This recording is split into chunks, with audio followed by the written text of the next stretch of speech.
Hello, everybody, and welcome once again to Sports Legends of the Carolinas. I'm your host, Scott Fowler, sports columnist for the Charlotte Observer, where I've worked since 1994. And in this podcast, I seek out some of my favorite sports legends from both North and South Carolina and get the untold stories of their journeys to becoming icons.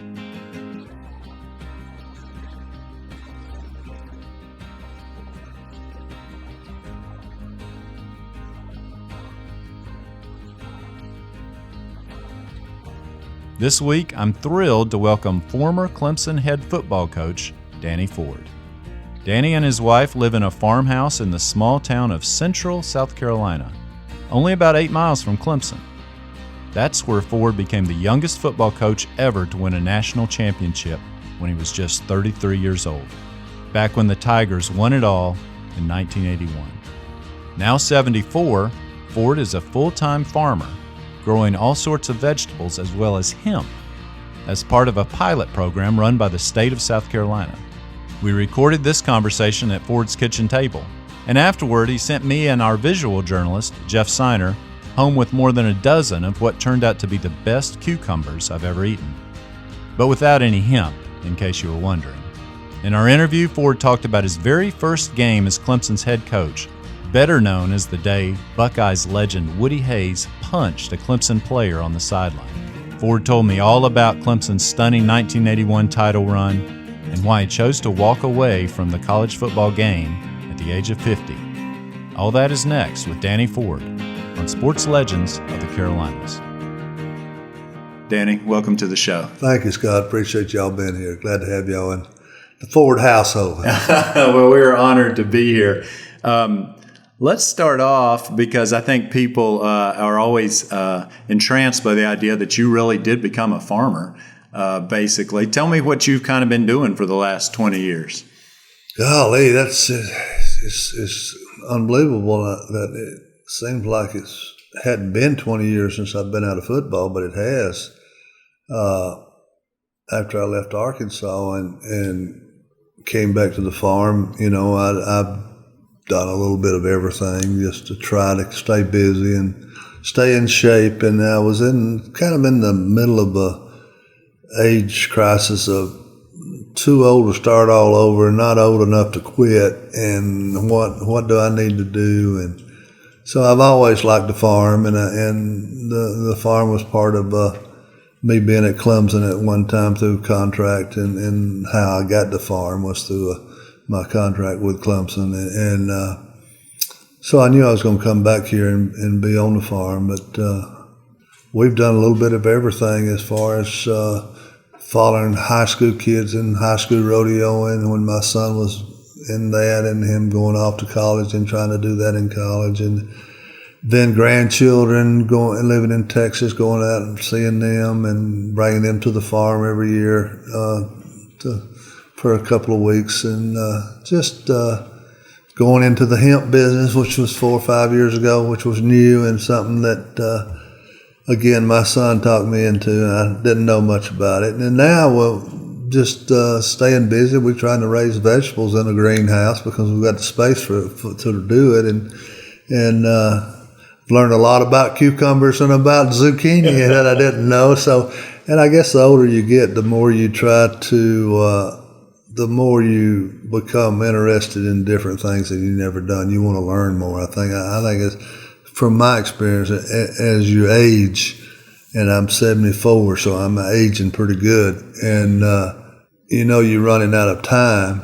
And I tell people it's like football. The difference in football and getting old is you have no overtimes and you have no timeouts. You can't stop the clock. The clock continues to move and run, and so you got to make every moment count. And so I'm trying to learn and do things that I've never done. And so anything associated with farming or something I've never done before, I'm interested in doing. I like to fish. I like the outdoors. I like to stay busy. That's mainly what I like. What I like about having a farm is there's always something to do. I can never catch up, and that's good. It's good for me. Yeah, right. Something to always be occupied thinking about the next thing. In fact, when we got here today, you were looking up something on YouTube about how to make your own butter, I think, right? Yeah.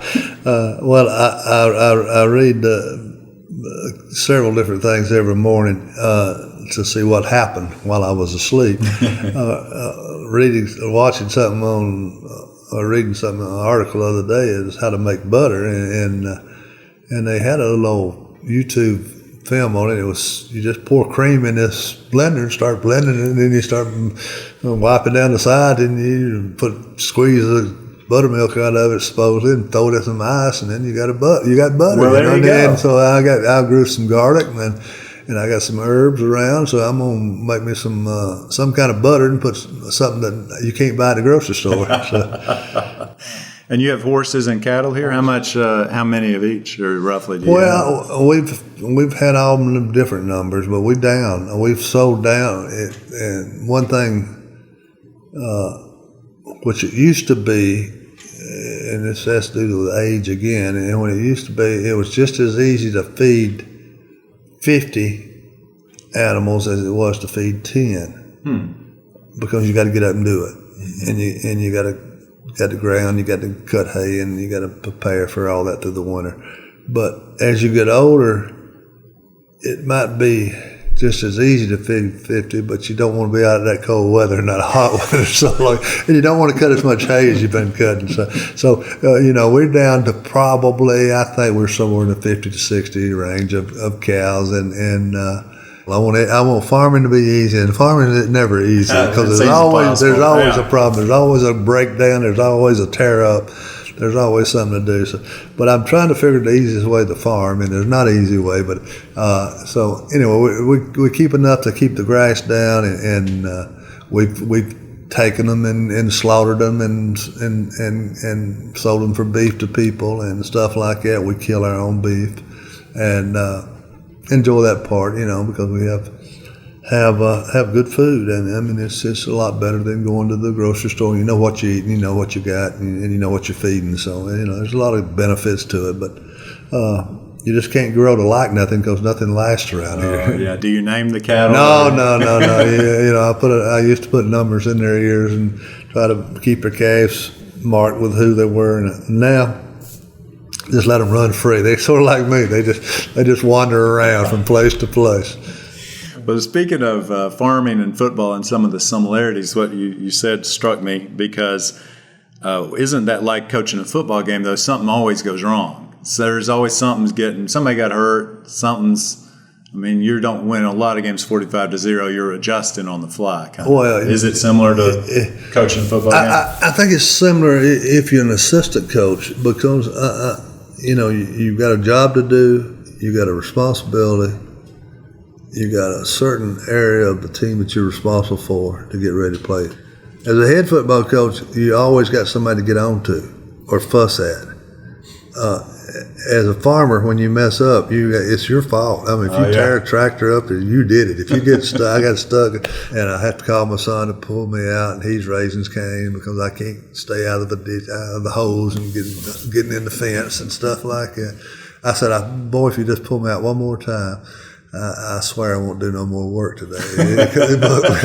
but now, if I was the head coach, I'd blame that on somebody else. He didn't get his players ready. Yeah, it's your fault now that we didn't do this. But publicly, you take responsibility. But when privately, when you're in that meeting room, those poor old assistant coaches catch a lot of blame, because that is their responsibility. But it is. It's more like being an assistant coach than anything else, because you got nobody to blame but yourself if everything ain't done just right.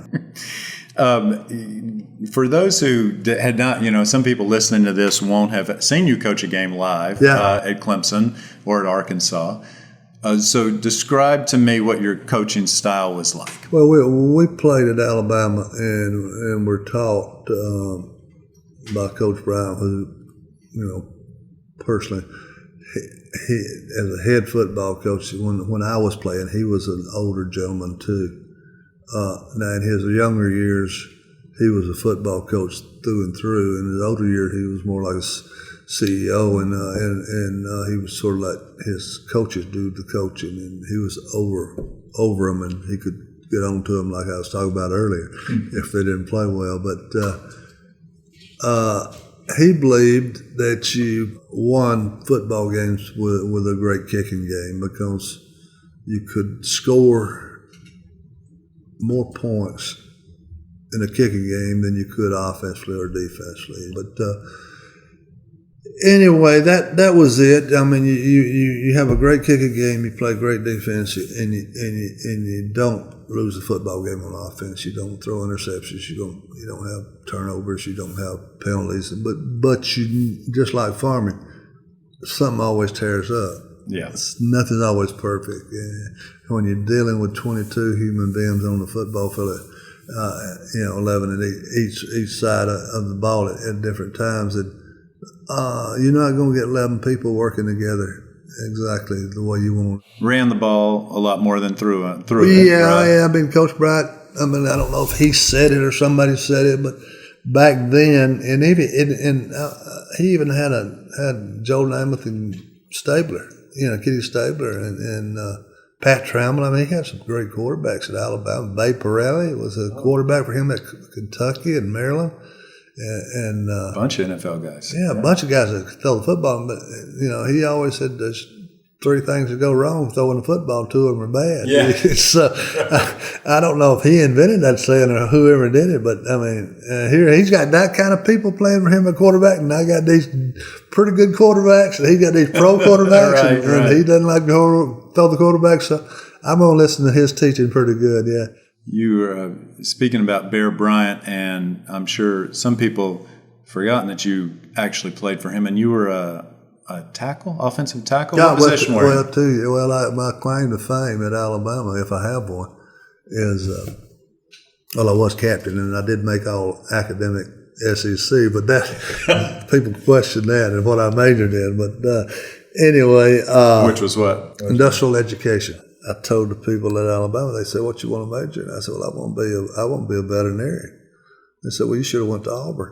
I said, "Well, you didn't tell me that when y'all were recruiting me. I thought every college had everything. If you went to college, you could be anything. Whatever you want. Yeah, that's what college is. Right. You declare what you're going to be, and you get prepared for your lifelong dream of what you want to work for." So I thought everybody had a vet school, but back when I was in high school, but they didn't tell me they didn't, But so when I did, they said, I said, "Well, what am I going to major in?" They said, "You're going to major in industrial ed." I said, "Okay."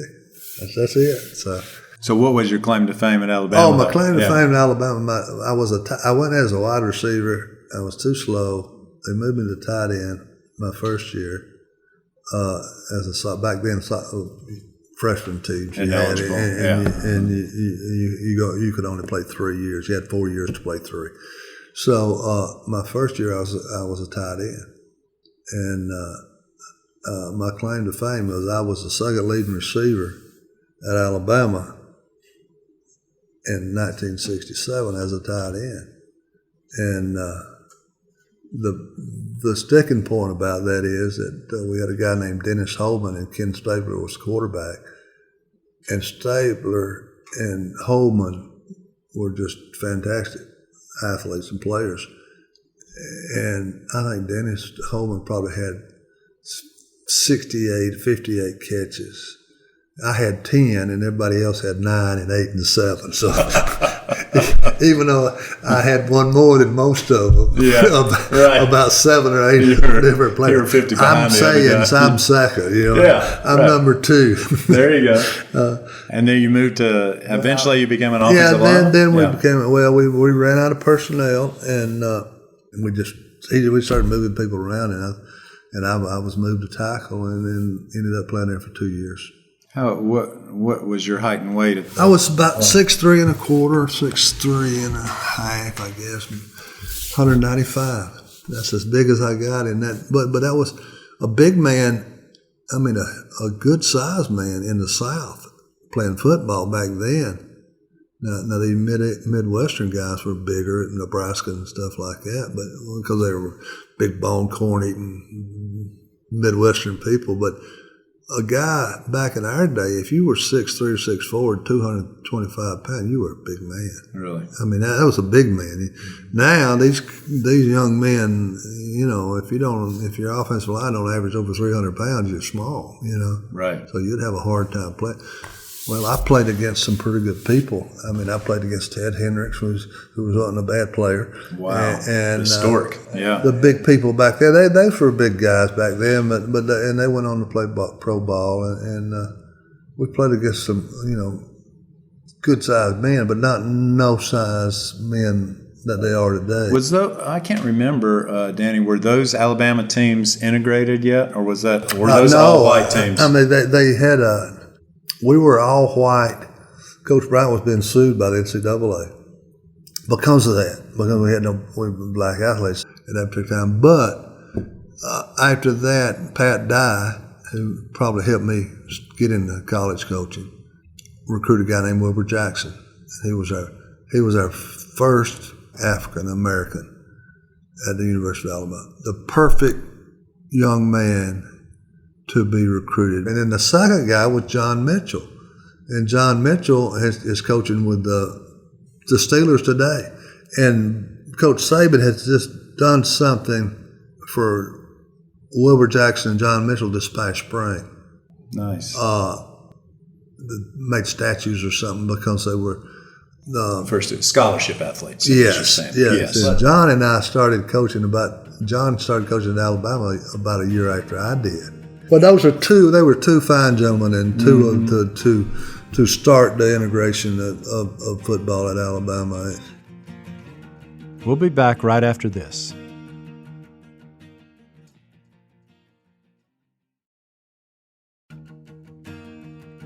Welcome back. Danny Ford is going on the field to talk to the officials who are huddled inside the 5. That's rather unusual. We've been screwed. You missed a call last week on the sideline. He was some competitor. He played at Alabama. His team has played gallantly here, but how did you get into coaching? Well, I was going to, which you met my wife earlier. She was from the county school, and they had a really good, fine football team in Etowah County back then. And I didn't want to go to work in the plant where my daddy worked. I didn't want to have to punch a clock. So I wanted to be in coaching. I was too small to play pro football. There was not a great need for 195-pound offensive tackles back in those days. And then I said, well, I'm going to try to get a job at Etowah County High School with Coach Glover, who was one of the better coaches in the state of Alabama. And not that I was ever worried about being a head coach, just a starting place, to be a high school coach. And back then was the Vietnam War was going in. And the rule then was you were a high lottery draft number by your birthday or low number, which you went to the service if you were low. And if you was in school, you had the deferment. But Pat Dye said, why don't you ask Coach Bryant if you can be a graduate assistant and stay in another year? He said, that's an extra $1,000 for a high school coach. Back then it meant about an extra $1,000 to have a master's degree versus a BS. And so he let me, but I had to get in graduate school. Well, I went to the PE department, and I had A's and B's, and they said, no, you don't qualify to get in PE for a master's because we're getting everybody with A's because they didn't want to go to. Oh, I see. Everyone was trying to stay out of the war, let's say. So this brings back some old days and memories. So we walking across campus, and this guy, he comes in and he said, well, go over here to the special ed department. I said, special ed? I said, there again, not being a very smart guy and outside of maybe football or just common sense. Special ed meant to me that they were geniuses, and I can't get in PE, and how am I going to get in special ed? So he said, go see Dr. Russell, the main part of the campus. I walked in there and talked to him. He said, we need men.